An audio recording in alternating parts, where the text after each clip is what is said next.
사랑하는 신앙의 동반자 여러분, 평안하신가요? 지혜의 말씀과 역사의 깊이를 탐구하는 이 시간, 여러분의 마음속에 하나님의 은혜가 가득하기를 먼저 기도합니다. 오늘 우리는 시간의 강을 거슬러 올라가 약 1700년 동안 수많은 그리스도인의 믿음을 지탱해온 위대한 신앙 고백, 니케아 신경의 마지막 부분을 함께 묵상하고자 합니다. 이 여정을 시작하기에 앞서 잠시 여러분께 부탁의 말씀을 드립니다. 만약 이 영상이 여러분의 마음에 작은 울림이라도 준다면 좋아요와 공유를 통해 이 진리의 빛을 더 많은 이들에게 전해주십시오. 여러분의 손길 하나하나가 어두운 세상에 복음의 등불을 밝히는 귀한 사역이 될 것입니다. 채널을 구독하시면 우리는 앞으로도 계속해서 이 믿음의 길을 함께 걸어갈 수 있습니다. 여러분과 여러분의 가정에 하나님의 축복이 항상 함께 하시기를 소망합니다. 자, 이제 우리 모두 마음을 모아 초대교회 성도들이 목숨을 걸고 지켜냈던 그들의 신앙 고백을 함께 소리내어 읽어보겠습니다.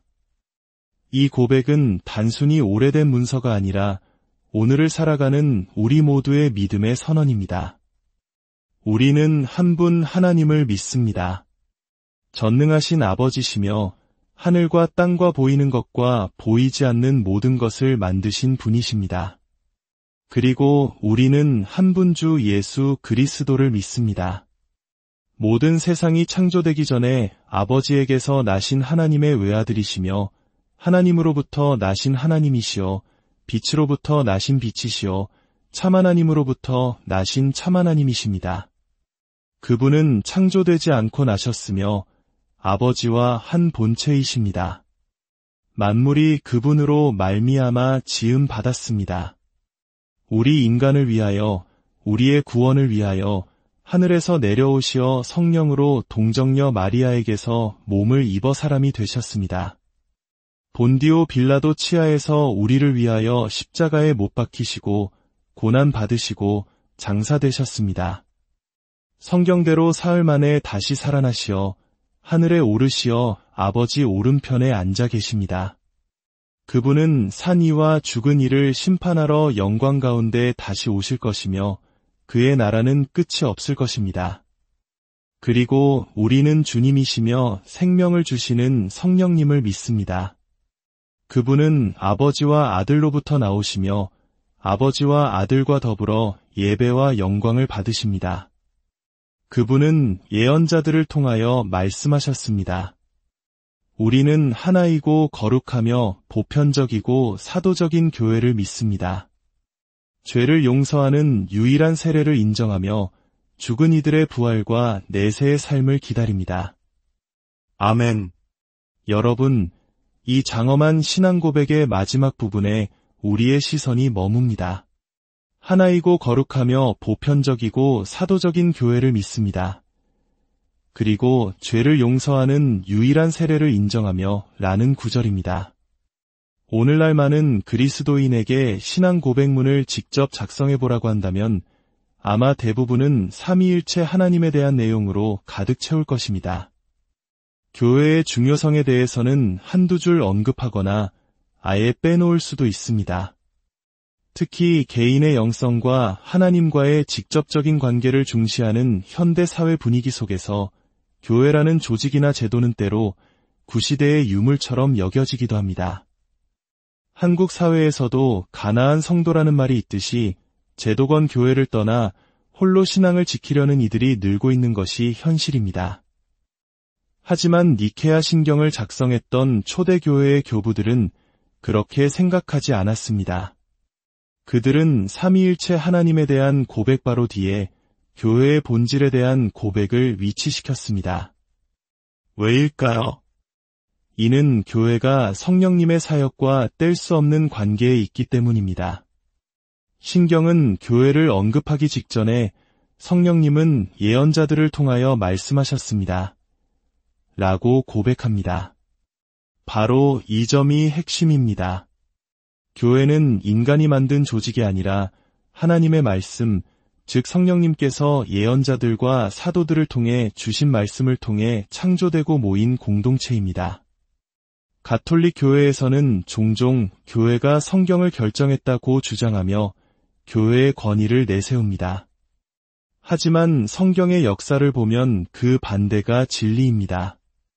하나님의 말씀이 아브라함을 불렀고 불타는 떨기나무 가운데서 모세를 불렀으며 시내산에서 이스라엘 민족을 불러 모았습니다. 언제나 하나님의 말씀이 먼저 있었고 그 말씀이 하나님의 백성, 즉 교회를 탄생시켰습니다. 그러므로 우리는 교회를 믿는다고 고백하는 것입니다. 이는 우리가 눈에 보이는 교회의 불완전함과 실수에도 불구하고 하나님께서 그분의 말씀을 통해 세우시고 성령으로 이끄시는 교회의 신적인 본질을 믿는다는 신앙의 고백입니다. 교회는 때로 분열하고 죄를 짓고 세상의 비난을 받기도 합니다. 우리 자신의 삶이 항상 하나님의 사랑을 느끼게 하지는 않는 것처럼 교회의 모습도 항상 거룩해 보이지만은 않습니다. 그럼에도 우리는 교회를 믿습니다. 이는 예수 그리스도께서 자신의 신부라 부르시고 자신의 몸이라 칭하신 교회의 본질을 믿는다는 뜻입니다. 니케아 신경은 교회의 4가지 중요한 속성을 제시합니다. 첫째, 교회는 하나입니다. 에베소서 4장에서 사도 바울은 우리가 한 몸, 한 성령, 한 소망, 한 주님, 한 믿음, 한 세례, 한 하나님 아버지를 가졌다고 선언합니다. 우리 개신교인들은 때로 교리의 순수성을 지키기 위해 연합이나 일치라는 말에 경계심을 갖기도 합니다. 물론 진리를 희생하면서까지 이루는 연합은 거짓된 것입니다. 하지만 바울이 말하는 논리는 우리가 이미 영적으로 하나이기 때문에 그 하나됨을 지키기 위해 겸손과 온유와 인내로 서로를 용납하라는 것입니다. 이 자리에 함께한 우리는 각자 다른 배경과 다른 삶의 문제들을 가지고 있지만 한 주님을 고백하고 한 세례를 받은 하나님의 한 가족입니다. 이 근본적인 하나됨을 우리는 고백합니다. 둘째, 교회는 거룩합니다. 이것은 현재적 실제인 동시에 우리가 추구해야 할 이상입니다. 우리는 그리스도 안에서 이미 거룩하다 칭함을 받은 존재들입니다. 동시에 우리는 날마다 더 거룩해지기 위해 싸워야 합니다. 교회도 마찬가지입니다. 교회는 그리스도의 신부이기에 왕같은 제사장이요 거룩한 나라이기에 본질적으로 거룩합니다. 그러나 동시에 우리는 교회가 더욱 거룩해지도록 부름받았습니다. 셋째, 교회는 보편적입니다. 신경 원문에서는 가톨릭이라는 단어를 씁니다. 많은 개신교 성도들이 이 단어 때문에 혼란스러워합니다. 목사님, 왜 우리가 로마 가톨릭 교회를 믿는다고 고백해야 합니까? 라는 질문을 받곤 합니다. 하지만 여기서 말하는 가톨릭은 로마 교황의 권위 아래 있는 특정 교단을 의미하는 것이 아닙니다. 헬라어 카톨리코스는 보편적인 혹은 전체의 관한이라는 뜻입니다. 우리는 장소에 있어 보편적인 교회를 믿습니다. 교회는 예루살렘이나 로마 같은 특정 장소에 묶여있지 않습니다. 전 세계 어디서든 신령과 진정으로 예배하는 곳이 바로 교회입니다. 또한 우리는 사람에 있어 보편적인 교회를 믿습니다. 인종, 언어, 민족, 성별, 사회적 지위에 상관없이 모든 사람이 그리스도 안에서 한 지체가 됩니다. 그리고 가장 중요한 것은 시간에 있어서 보편적이라는 점입니다. 우리는 세상의 시작부터 존재했고 세상의 끝날까지 존재할 교회의 일원입니다. 여러분 한 분 한 분은 이 지구상에서 가장 오래되고 가장 다양하며 가장 전 지구적인 공동체에 속해 있습니다. 그리고 그리스도께서 친히 세우시겠다고 약속하신 유일한 공동체입니다.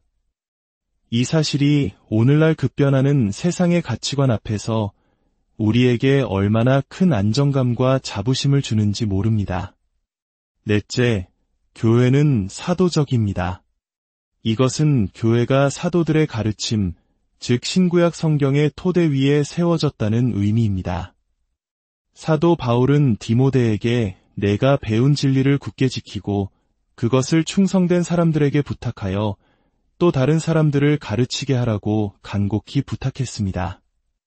교회의 하나됨, 거룩함, 보편성은 바로 이 사도적 진리에 굳게 서 있을 때만 지켜질 수 있습니다.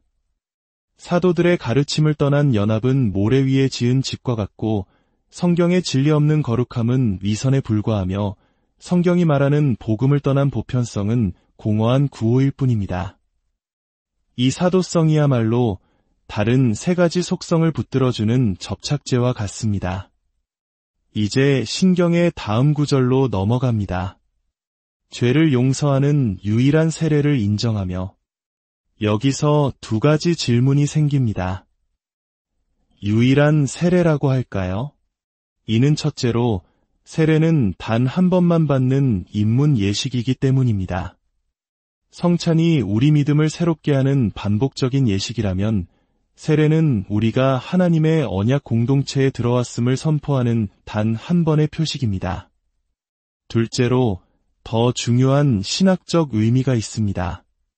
그리스도인들을 위한 여러 종류의 세례는 존재하지 않는다는 것입니다. 유대인을 위한 세례, 이방인을 위한 세례가 따로 있지 않습니다. 남자와 여자, 부자와 가난한 자, 한국인과 아프리카인을 위한 세례가 나뉘어 있지 않습니다.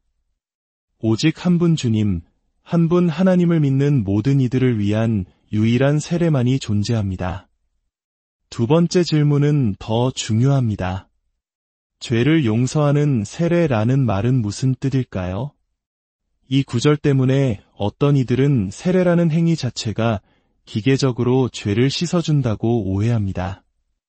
마치 물을 뿌리는 순간 원죄가 사라지고 구원이 자동으로 이루어지는 것처럼 말입니다. 하지만 신경 원문의 헬라어 전치사 에이스는 를 위하여 라는 뜻 외에도 안으로 와 관련하여 라는 의미로 더 폭넓게 사용됩니다. 마태복음 28장에서 예수님은 아버지와 아들과 성령의 이름 안으로 세례를 주라고 명령하셨습니다. 이는 세례가 우리를 삼위일체 하나님의 소유로 만들고 그리스도의 죽음과 부활에 연합시키는 행위임을 보여줍니다. 따라서 죄사함 안으로 혹은 죄사함과 관련하여 받는 세례라고 이해하는 것이 더 정확합니다. 세례는 물 자체가 죄를 씻는 것이 아니라 우리가 죄 사함을 받게 될 하나님의 은혜의 영역으로 들어왔음을 그리고 우리의 정체성이 이제 용서받은 죄인임을 공적으로 선포하고 확인하는 표식인 것입니다. 우리는 세례라는 행위 자체를 믿는 것이 아니라 세례가 가리키는 하나님의 구원의 약속을 믿습니다. 사랑하는 성도 여러분, 오늘 우리는 니케아 신경의 마지막 부분을 통해 교회의 본질과 세례의 의미를 깊이 묵상했습니다. 이 고대의 신앙 고백은 우리에게 몇 가지 중요한 교훈을 줍니다. 첫째, 믿음의 내용이 얼마나 중요한지를 일깨워 줍니다. 기독교 신앙은 막연한 감정이나 느낌이 아니라 역사적 사실에 근거한 명확한 진리의 체계입니다. 둘째, 신앙 고백은 시대의 도전에 맞서 계속해서 발전해야 한다는 것을 보여줍니다. 니케아 신경은 신앙의 바닥이지 천장이 아닙니다. 이것은 최소한의 기준이며 우리는 이 토대 위에서 더욱 풍성한 진리를 쌓아 올려야 합니다. 셋째, 삼위일체 하나님에 대한 교리가 우리 신앙의 중심임을 다시 한번 확인시켜줍니다. 그리고 마지막으로 이 모든 교리는 결국 우리의 구원을 향하고 있다는 사실입니다. 삼위일체 하나님, 성육신, 십자가, 부활, 교회, 세례, 이 모든 것은 죄인인 우리를 구원하시려는 하나님의 위대한 사랑의 이야기입니다. 니케아 신경은 마지막 문장에서 우리의 시선을 영원한 미래로 향하게 합니다. 죽은 이들의 부활과 내세의 삶을 기다립니다. 라틴어 원문에서는 이 부분을 expectamus, 즉 우리는 기대합니다라는 단어로 표현합니다. 그렇습니다. 우리의 신앙은 과거의 유물을 박물관처럼 관람하는 것이 아닙니다. 우리는 놀라운 기대를 품고 미래를 향해 나아가는 사람들입니다. 우리는 단순히 고통 없는 천국을 기다리는 것이 아닙니다. 우리는 죄로부터 완전히 자유로워진 삶, 사랑하는 믿음의 형제자매들과 영원히 함께하는 삶을 기대합니다. 그리고 그 모든 것 위에 우리가 이 신경을 통해 고백했던 바로 그 삼위일체 하나님과 얼굴을 마주하며 영원토록 그분을 예배하고 찬양할 그날을 간절히 기대하고 소망합니다. 전능하신 성부 하나님을 경배하고 아버지와 한 본체이시며 우리를 위해 사람이 되신 성자 예수 그리스도 앞에 엎드리며 우리에게 생명을 주시는 주님, 성령님께 영원한 찬송을 올려드릴 그날을 우리는 기다립니다. 성부와 성자와 성령께 영광이 있으리로다. 태초에 그러하셨듯이 이제와 항상 또 영원히. 아멘. 기도하시겠습니다. 하늘에 계신 우리 아버지, 이 고대의 신앙 고백을 통해 저희에게 주신 풍성한 진리에 감사드립니다. 이 말씀이 저희를 더욱 깊은 성경의 세계로, 하늘의 소망으로, 그리고 우리 자신을 넘어선 하나님을 향한 예배와 경배로 이끌어 주옵소서. 모든 영광을 주님께 올려드리며 우리 주 예수 그리스도의 이름으로 기도합니다.